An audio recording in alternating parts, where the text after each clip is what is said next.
दोस्तों, स्वागत है आपका हमारे YouTube चैनल में। आइए हम घटना चक्र पूर्वालोकन के तहत, जैसा कि आप लोग जान सकते हैं आगामी बहुत सारी परीक्षाएं लगी हुई हैं, तो हम घटना चक्र पूर्वालोकन को डिटेल्ड फॉर्म में कवर ना करके एक प्रैक्टिस फॉर्म में कवर करते हैं।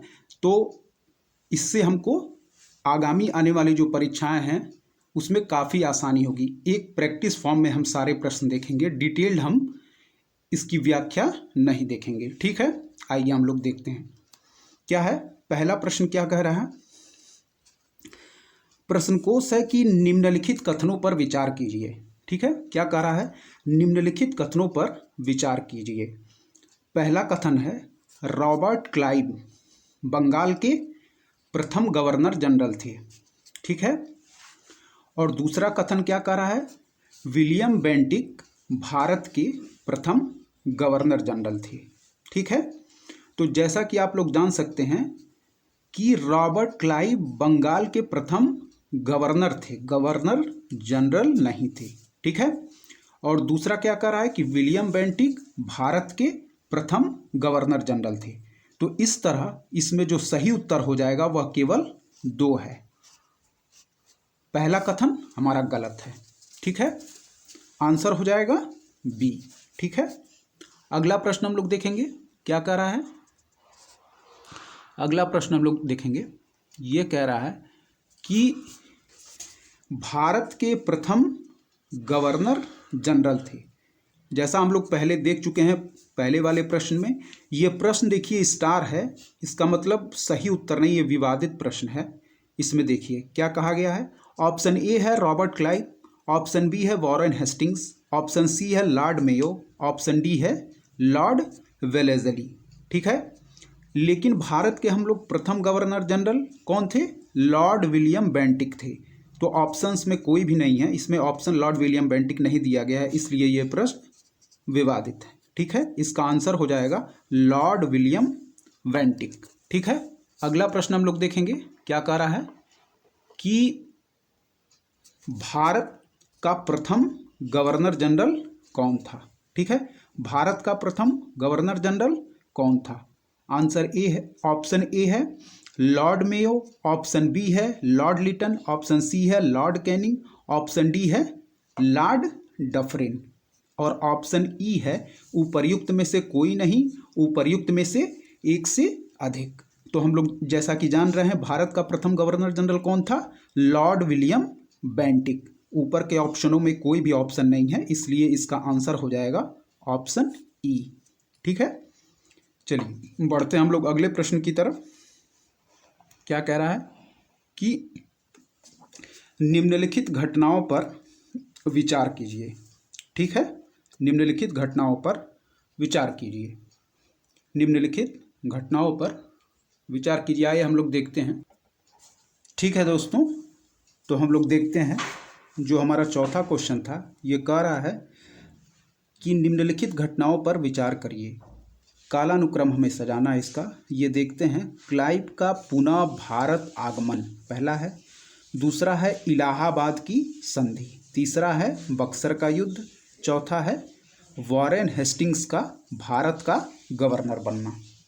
तो क्लाइव का पुनः भारत आगमन होता है 3 मई 1765। इलाहाबाद की संधि है आपकी अगस्त 1765 की।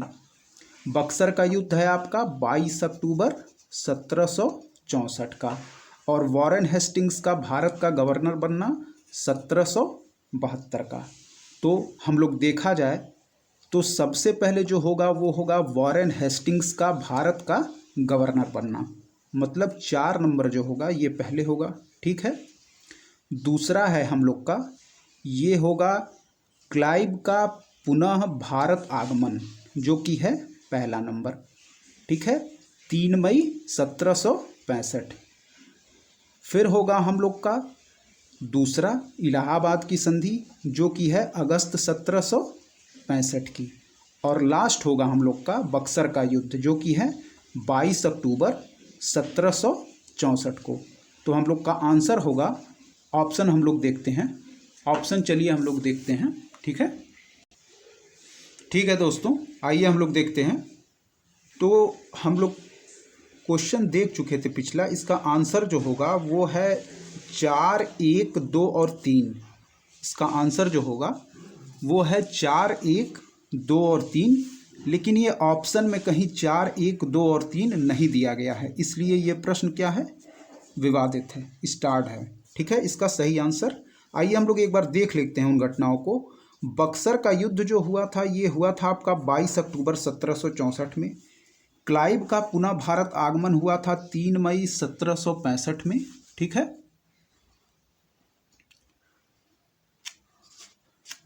इलाहाबाद की संधि जो हुई थी यह हुई थी आपकी अगस्त 1765 में। वॉरेन हेस्टिंग्स का बंगाल का गवर्नर बनना ये हुआ था 1772 में। ठीक है, चलिए अगला प्रश्न हम लोग देखेंगे। आइए, अगला प्रश्न क्या कह रहा है, 5वां नंबर जो प्रश्न है ये हम लोग देखेंगे। ये क्या कह रहा है कि निम्न कथनों में से कौन सा सही नहीं है। निम्न कथनों में से कौन सा सही नहीं है। जन प्रशासन की नींव वॉरेन हेस्टिंग्स द्वारा मजबूती से रखी गई, जिस पर ऊपरी संरचना कॉर्नवालिस ने की। ठीक है, अगला ऑप्शन क्या है, ईस्ट इंडिया कंपनी की असैनिक और सैनिक सुधार करने का श्रेय क्लाइव को था। ठीक है, सी क्या है, लॉर्ड विलियम बेंटिक सबसे बड़े ब्रिटिश शासकों में से एक था, क्योंकि उसने भारत में ब्रिटिश साम्राज्य को संग्रहित किया। ऑप्शन डी क्या है, लॉर्ड डलहौजी ने द्युति के सिद्धांत के आधार पर ब्रिटिश साम्राज्य में समृद्ध क्षेत्र जोड़े। इसका आंसर क्या हो जाएगा, Lord William Bentinck. Lord William Bentinck सबसे बड़े ब्रिटिश शासकों में से एक था, क्योंकि उसने भारत में ब्रिटिश साम्राज्य को संग्रहित किया। सी ऑप्शन जो है ये सही नहीं है। ठीक है, चलिए हम लोग अगला प्रश्न देखते हैं। ठीक है दोस्तों, अगला क्वेश्चन हम लोग देखते हैं। भारत में ब्रिटिश साम्राज्य का संस्थापक था। क्या है, भारत में ब्रिटिश साम्राज्य का संस्थापक था। क्या है, सी स्लीमैन, ऑप्शन बी है लॉर्ड मिंटो, ऑप्शन सी है लॉर्ड क्लाइव, ऑप्शन डी है लॉर्ड मेयो, ऑप्शन ई है उपर्युक्त में से कोई नहीं, उपर्युक्त में से एक से अधिक। इसका आंसर हो जाएगा लॉर्ड क्लाइव। ठीक है, क्या हो जाएगा इसका आंसर, लॉर्ड क्लाइव। ठीक है, चलिए हम लोग बढ़ते हैं अगले प्रश्न की तरफ। 7वां नंबर प्रश्न क्या कह रहा है, चलिए देखते हैं हम लोग 7वां प्रश्न, कि अंग्रेजों के विरुद्ध बनारस विद्रोह का नेतृत्व किसने किया था। अंग्रेजों के विरुद्ध बनारस विद्रोह का नेतृत्व किसने किया था। ऑप्शन ए है सुजाउद्दौला, ऑप्शन बी है आसफ उद्दौला, ऑप्शन सी है राजा चेत सिंह, ऑप्शन डी है राजा महीप नारायण सिंह। इसका आंसर हो जाएगा आपका राजा चेत सिंह। ठीक है, चलिए हम लोग अगले प्रश्न की तरफ बढ़ते हैं। अगला प्रश्न क्या कह रहा है, अगला प्रश्न कह रहा है कि कलकत्ता में एशियाटिक सोसाइटी की स्थापना के समय बंगाल का गवर्नर जनरल कौन था। ठीक है, 8वां प्रश्न कह रहा है कि कलकत्ता में एशियाटिक सोसाइटी की स्थापना के समय बंगाल का गवर्नर जनरल कौन था। ठीक है, ऑप्शन ए है लॉर्ड कॉर्नवालिस, ऑप्शन बी है lord Warren Hastings, option C है लॉर्ड वेलेजली, ऑप्शन डी है लॉर्ड बेंटिक। तो इसका आंसर हो जाएगा लॉर्ड वॉरेन हेस्टिंग्स। जैसा कि हम लोग जानते हैं कि लॉर्ड वॉरेन हेस्टिंग्स ने कहीं ना कहीं द्वैत शासन के हटाने में भी इनकी भूमिका थी। ठीक है, चलिए हम लोग 9वां नंबर प्रश्न पढ़ते हैं। क्या कह रहा है कि सुरक्षा प्रकोष्ठ, क्या कह रहा है कि सुरक्षा प्रकोष्ठ की नीति संबंधित है। ठीक है, क्या है, ऑप्शन क्या है हम लोग देखेंगे, वॉरेन हेस्टिंग्स, ऑप्शन बी है लॉर्ड डलहौजी, ऑप्शन सी है हेनरी लॉरेंस, ऑप्शन डी है लॉर्ड हेस्टिंग्स। तो सुरक्षा प्रकोष्ठ की जो नीति है वो संबंधित है आपका वॉरेन हेस्टिंग्स से। ठीक है दोस्तों, अगला प्रश्न हम लोग, ठीक है दोस्तों, देखते हैं हम लोग क्या कह रहा है कि रिंग फेंस की नीति का संबंध इनमें से किससे है। ये कई बार एक ही प्रश्न को रिपीट किया गया है। ठीक है, देखते हैं, रिंग फेंस की नीति का संबंध इनमें से किससे है, Henry Lawrence, Dalhousie, Warren Hastings और लॉर्ड क्लाइव। ठीक है, तो इसका आंसर हो जाएगा आपका वॉरेन हेस्टिंग्स। ठीक है, अगला प्रश्न हम लोग देखेंगे 11 नंबर प्रश्न क्या कह रहा है। 11 नंबर जो प्रश्न है ये हम लोग देखते हैं कि निम्नलिखित में से किसने बंगाल में द्वैध शासन प्रणाली को समाप्त किया। ठीक है, ऑप्शन ए है रॉबर्ट क्लाइव, ऑप्शन बी है लॉर्ड कॉर्नवालिस, ऑप्शन सी है वॉरेन हेस्टिंग्स, ऑप्शन डी है उपर्युक्त में से कोई नहीं। तो इसका आंसर हो जाएगा वॉरेन हेस्टिंग्स। और द्वैध शासन को लगाया किसने था, लॉर्ड या रॉबर्ट क्लाइव ने। ठीक है, चलिए हम लोग बढ़ते हैं अगले प्रश्न की तरफ। अगला प्रश्न जो है ये हमारा कह रहा है कि बंगाल में द्विशासन प्रणाली किसके द्वारा लागू की गई। ठीक है, बंगाल में पिछले प्रश्न में समाप्त का पूछा था, इसमें लागू किसने किया था। ठीक है, बंगाल में द्विशासन प्रणाली किसके द्वारा लागू की गई। ऑप्शन ए है वॉरेन हेस्टिंग्स, ऑप्शन बी है विलियम बेंटिक, ऑप्शन सी है रॉबर्ट क्लाइव, ऑप्शन डी है लॉर्ड कर्जन, ऑप्शन ई है उपर्युक्त में से कोई नहीं, उपर्युक्त में से एक से अधिक। तो इसका आंसर हो जाएगा रॉबर्ट क्लाइव। ठीक है, क्या हो जाएगा, रॉबर्ट क्लाइव। ठीक है, और हटाया किसने था, वॉरेन हेस्टिंग्स ने। ठीक है, बढ़ते हैं हम लोग अगले प्रश्न की तरफ जो कि हमारा 13वां नंबर प्रश्न है। ये क्या कह रहा है कि किस गवर्नर जनरल पर महाअभियोग का मुकदमा चलाया गया। किस गवर्नर जनरल पर महाअभियोग का मुकदमा चलाया गया। ऑप्शन ए है वॉरेन हेस्टिंग्स, ऑप्शन बी है लॉर्ड क्लाइव। ठीक है दोस्तों, ठीक है दोस्तों, तो ऑप्शन सी है आपका लॉर्ड कॉर्नवालिस, ऑप्शन डी है लॉर्ड वेलेस्ली। ठीक है, प्रश्न में पूछा गया था कि किस गवर्नर जनरल पर महाअभियोग का मुकदमा चलाया गया। ठीक है, तो इसका आंसर हो जाएगा, ठीक है, हम लोग देखते हैं इसका आंसर क्या होगा। हम लोग देखते हैं, इसका आंसर हो जाएगा वॉरेन हेस्टिंग्स। ठीक है, बढ़ते हैं हम लोग अगले प्रश्न की तरफ। अगला प्रश्न जो है वह है हमारा 14 नंबर प्रश्न। क्या कर रहा है, आइए हम लोग देखते हैं। निम्नलिखित में से किस पर ब्रिटिश संसद में महाभियोग का मुकदमा चलाया गया था। वही क्वेश्चन रिपीट है, चलिए हम लोग देखते हैं। निम्नलिखित में से किस पर ब्रिटिश संसद में महाभियोग का मुकदमा चलाया गया था। वॉरेन हेस्टिंग्स में। ठीक है, वॉरेन हेस्टिंग्स पर जो है वह ब्रिटिश संसद में महाअभियोग का मुकदमा चलाया गया था और इन्होंने ही क्या किया था, द्वैध शासन को हटाने में इनकी भूमिका थी। ठीक है, चलिए हम लोग बढ़ते हैं 15वें प्रश्न की तरफ जो कि क्या कह रहा है। 15वां प्रश्न आपका कह रहा है कि वेल्लौर का विद्रोह किस गवर्नर जनरल के समय हुआ था। वेल्लौर का विद्रोह किस गवर्नर जनरल के समय हुआ था। ठीक है, क्या क्या ऑप्शन है।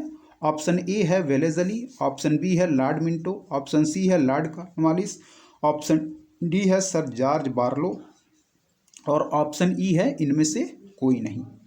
इसका आंसर क्या हो जाएगा, सर जॉर्ज बार्लो। ठीक है, क्या है, सर जॉर्ज बार्लो के शासनकाल में 1806 ईस्वी में वेल्लौर का विद्रोह हुआ था। ठीक है, बढ़ते हैं हम लोग अगले प्रश्न की तरफ जो कि है हमारा 16वां नंबर प्लस। ठीक है, 16वां नंबर प्रश्न है। क्या कह रहा है कि भारत में न्यायिक संगठन की स्थापना किसने की। भारत में न्यायिक संगठन की स्थापना किसने की। ऑप्शन ए है लॉर्ड मेयो जिनके शासनकाल में पहली बार जनगणना हुई थी। लॉर्ड कॉर्नवालिस, अस्थाई बंदोबस्त इनके ही शासनकाल में लाया गया था। लॉर्ड एटली और लॉर्ड कर्जन। ठीक है, भारत में न्यायिक संगठन की स्थापना किसने की। Option B Lord Cornwallis. Lord Curzon कहीं ना कहीं ये बंगाल विभाजन से 16 अक्टूबर 1905 से संबंधित थे।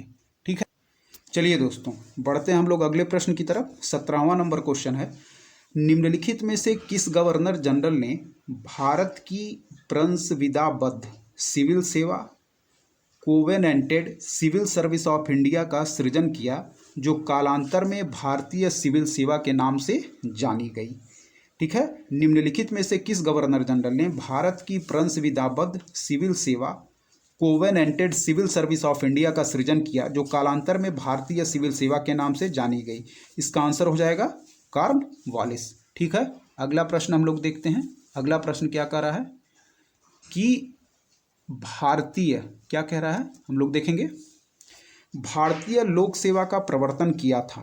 भारत का लोक सेवा भारतीय लोक सेवा का प्रवर्तन किया गया बेंटिक के शासनकाल में, कॉर्नवालिस के शासनकाल में, कर्जन के शासनकाल में, डलहौजी के शासनकाल में।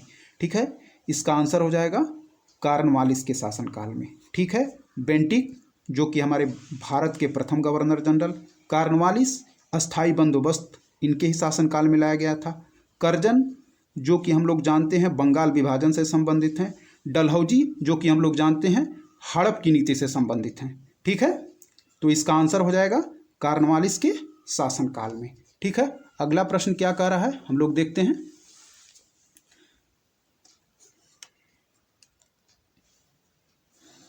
चलिए, 18वीं शताब्दी के उत्तरार्ध में किसे प्रायः कंपनी बहादुर की शानो शौकत का स्थानीय प्रतिनिधि कहा जाता था? 18वीं शताब्दी के उत्तरार्ध में किसे प्रायः कंपनी बहादुर की शानो शौकत का स्थानीय प्रतिनिधि कहा जाता था? इसका आंसर हो जाएगा दरोगा। ठीक है, ऑप्शन क्या है? ऑप्शन ए कोतवाल, ऑप्शन बी दरोगा, ऑप्शन सी अमला, ऑप्शन डी जमींदार। इसका आंसर हो जाएगा दरोगा। एक बार और देखते हैं, 18वीं शताब्दी के उत्तरार्ध में किसे प्रायः कंपनी बहादुर की शानो शौकत का स्थानीय प्रतिनिधि कहा जाता था? इसका आंसर हो जाएगा ऑप्शन बी दरोगा। ठीक है दोस्तों, देखते हैं हम लोग अगला प्रश्न क्या कर रहा है। लॉर्ड कॉर्नवालिस की कब्र कहाँ स्थित है? लॉर्ड कॉर्नवालिस की कब्र कहाँ स्थित है? ऑप्शन ए है गाजीपुर, ऑप्शन बी है बलिया, ऑप्शन सी है वाराणसी, ऑप्शन डी है गोरखपुर। ठीक है, तो इसका आंसर हो जाएगा गाजीपुर। ठीक है, लॉर्ड कॉर्नवालिस की कब्र कहाँ स्थित है? गाजीपुर। ठीक है, और लॉर्ड कॉर्नवालिस के ही शासनकाल में अस्थाई बंदोबस्त की व्यवस्था की गई थी और इनको भारत में सिविल सर्विसेज का जनक भी कहा जाता है। ठीक है, ठीक है दोस्तों, तो हम लोग वीडियो को यहीं पे समाप्त करते हैं। बाकी जो बचा हुआ पार्ट है उसको हम लोग अगले वीडियो में कवर करेंगे। अगर आपको हमारा कंटेंट पसंद आया तो हमारे चैनल को सब्सक्राइब करें, लाइक करें और शेयर करें। धन्यवाद दोस्तों।